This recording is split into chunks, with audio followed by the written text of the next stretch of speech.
When discussing SNAP, a lot of people have this misconception that welfare is some kind of mandatory charity and it's against the market economy. Well, that idea is a typical symptom of someone who never took a class in economics. Some rich people may have learned some econ, but they pretend they haven't because, the mofos don't want to pay. There is a reason that almost every functioning government, regardless of their political systems or economic systems, provides some kind of welfare. It's not because they're all charitable. Okay? Welfare is just a part of the market economy. Let me explain this concept called financial constraints. Free market is a good thing, of course, but it's not free. Let me ask you this. How do you even enter the free market in the first place? To enter any kind of market, even the most primal kind of market, you need some investment.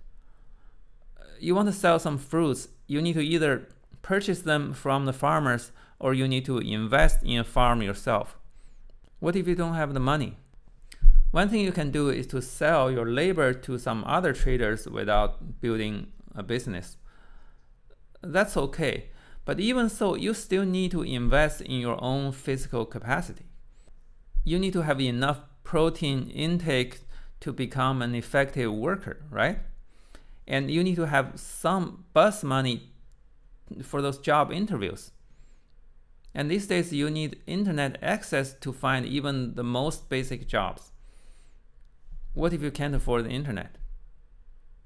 So always remember this. The free market is not free.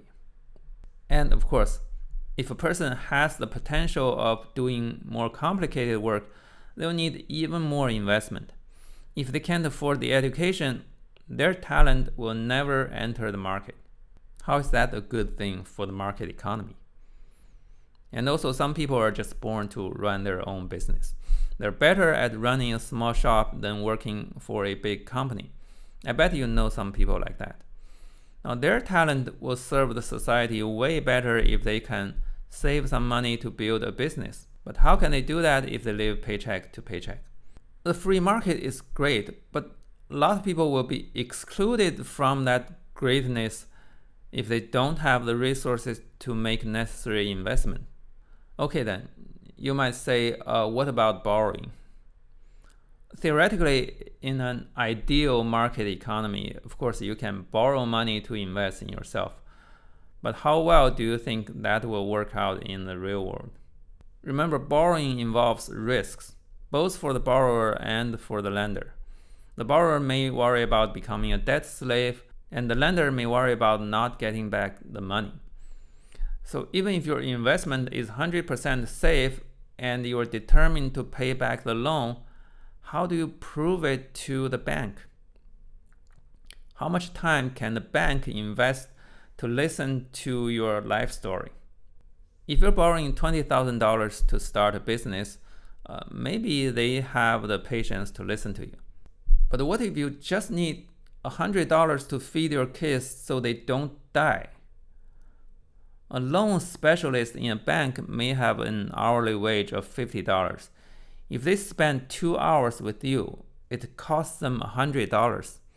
So why would they spend 2 hours with you just to earn $5 of interest for their bank? You see, the access to credit is also not free, guys.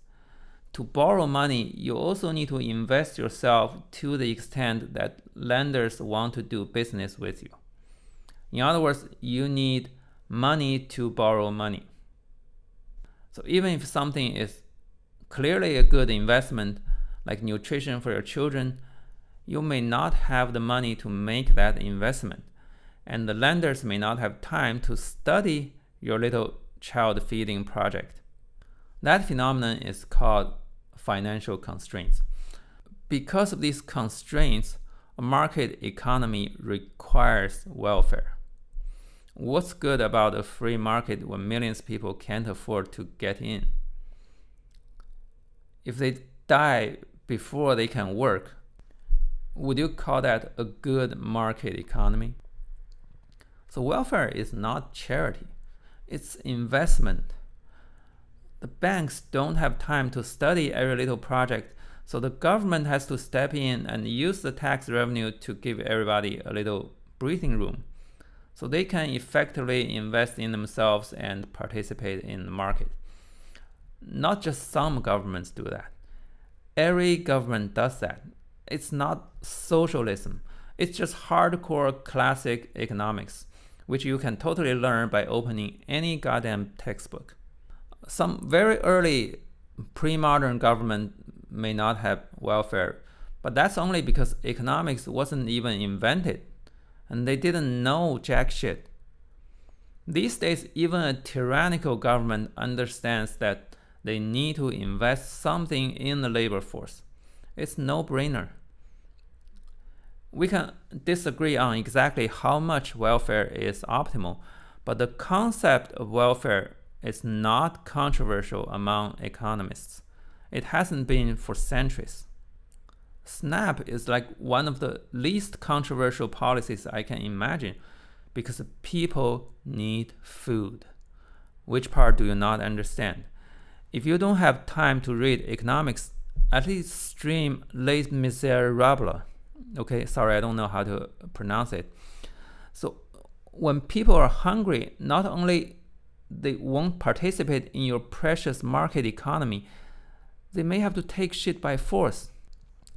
I don't know about you, but if my kids went hungry, I wouldn't be as noble as Jean Valjean. I wouldn't just break a window pane. I would break some serious shit, I'm telling you.